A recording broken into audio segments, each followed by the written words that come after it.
పిల్లలు మీ మధ్యలో కొన్ని అక్షరాల కార్డులు ఉన్నాయి. ఇప్పుడు మీరేం చేయాలంటే ఆ అక్షరాల కార్డులు తీసుకొని అందులో గల అక్షరం చదివి ఆ అక్షరంతో వచ్చేటువంటి సరళ పదాలు చెప్పాల.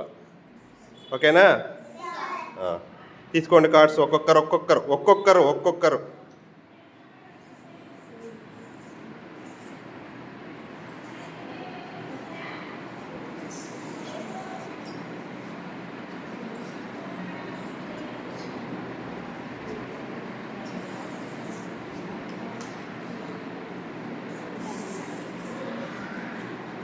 స్టార్ట్ చేయి కౌసియా.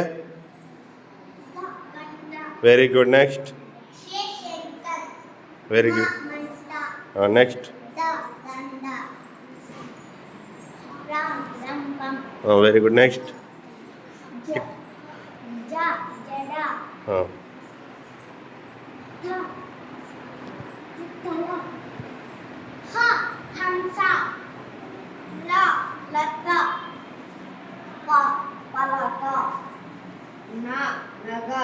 Very good. క్లాస్ కొట్టండి అందరికి.